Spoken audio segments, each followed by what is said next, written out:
Today we're going to take a look at the Thor by Jason Aaron Omnibus. It has a 1,216 page count and the cover price of $125. Stay tuned after the video to see how you can get yourself entered in the giveaway.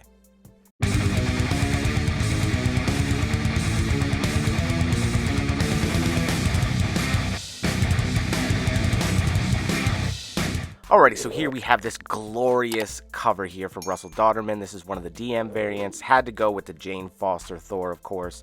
Each one of these omnibus have a different spine.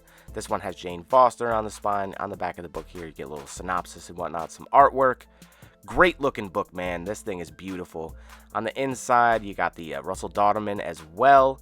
On the front here, taking a look at the spine again, it's just the same as was on the dust jacket. And on the back, you get this Joe Quesada artwork, which is also a DM variant as well. And the standard edition is an Esad Ribić cover as well. So all three great covers. Looking at the binding quick. Sewn binding, of course, looks great, man. There's barely any gutter loss in this book, and it's a fat book, so that's definitely good to see.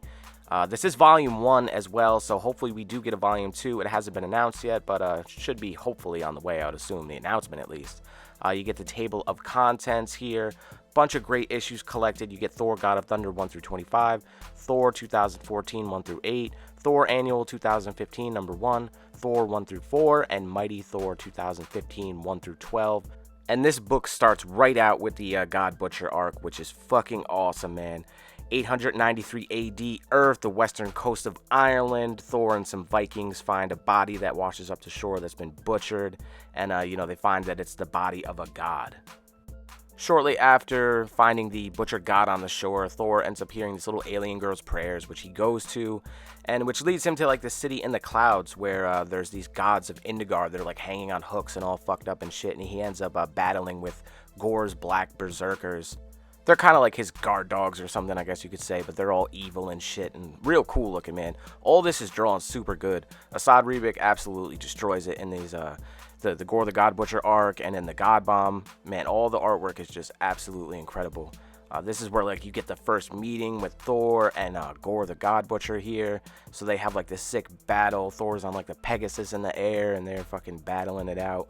Gorr just looks fucking sick, man. They better do him justice in the damn movie, I swear, yo. I am super excited for that movie as well. So Thor ends up going to the Hall of the Lost, which has like scrolls that represent all the gods who are inactive or missing. So he's like trying to check out and see what gods are still alive and whatnot. That's where he sees this, the Falagar the Behemoth, the patron god of the galactic frontier, which is also shown in the Thor Love and Thunder trailer, like basically straight off the pages, which is fucking sick, man.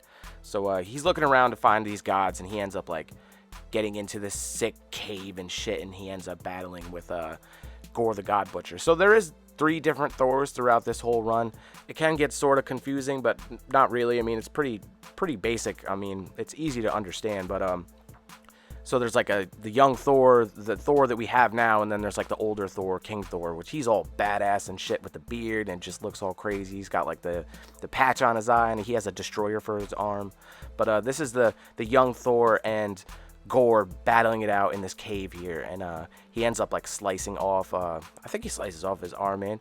I don't remember exactly if he just cuts him down the back. And this is issue 6 here. This is the origin of Gorr. So this is like the best origin for a villain I think I've ever seen in comics, because you actually feel for the dude, man. He like lives on this shitty planet, this desert, like super sunny planet, and like there's no food or anything like that, and it ends up being like, I think his mother gets killed, his son ends up starving to death, and like all the people on this planet are always praying to the gods to like help them, but they never do. So eventually like this god ends up like getting into a battle with another god on the planet, and Gorr's there, and the god like reaches out for him to save him, and he just basically just fucking kills the dude, and then from that point on swears that like he's going to just go around and fucking just slaughter all the gods that never helped anybody, and he gets the Necro Sword from that dude.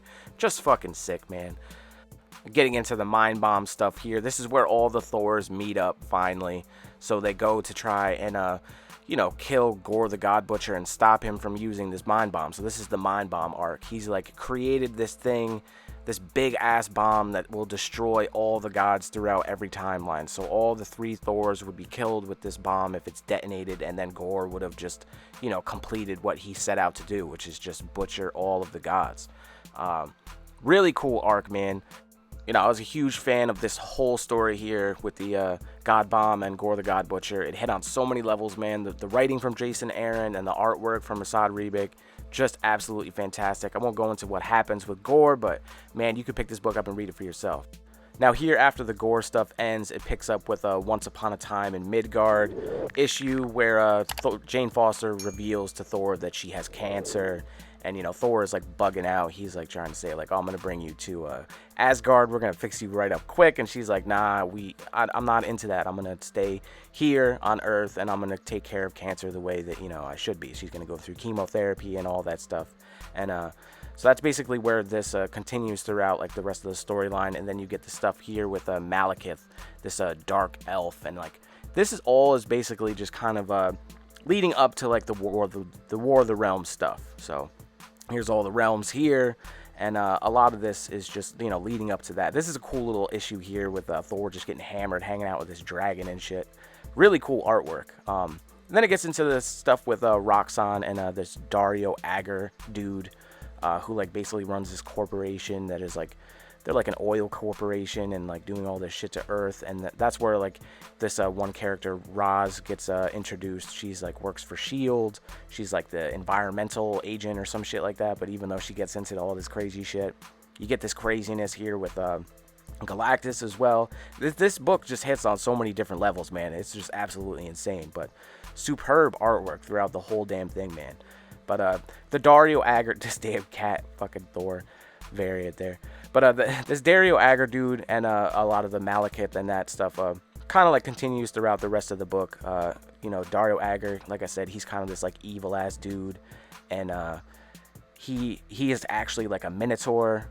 And there you go, Jane Foster turning into the Lady Thor. She's the only person who can pick up the hammer because Thor isn't worthy anymore because of after, I think, Secret Wars events.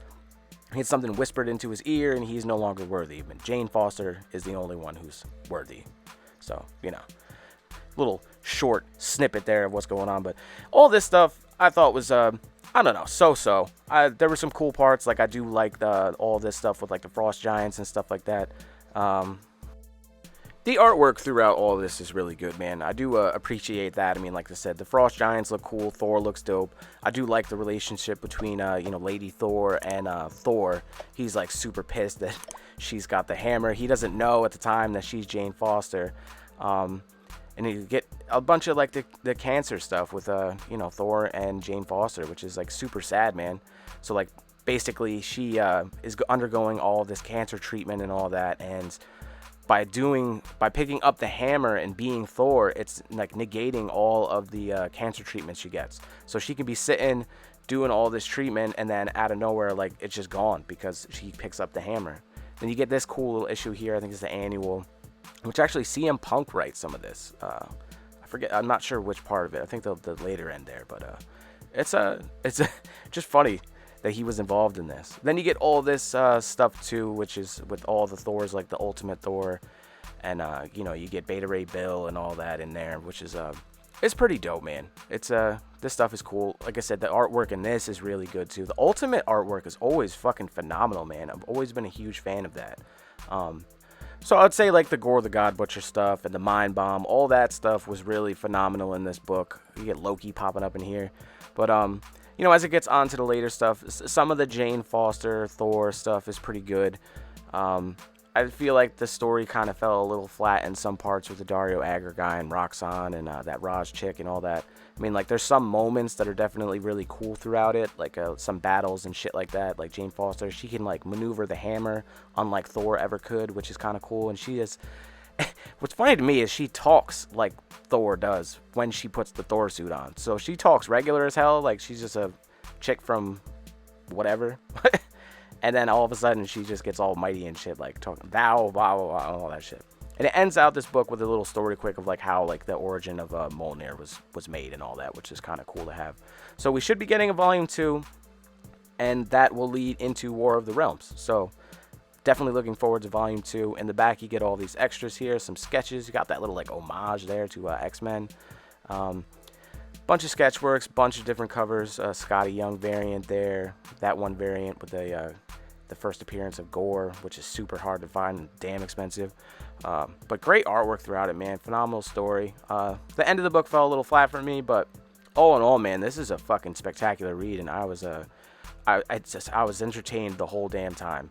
So let me know what you think about Jason Aaron's Thor down in the comments. Are you hyped for Thor Love and Thunder like I am? Hopefully they don't do Gorr dirty, but as always, thank you for watching.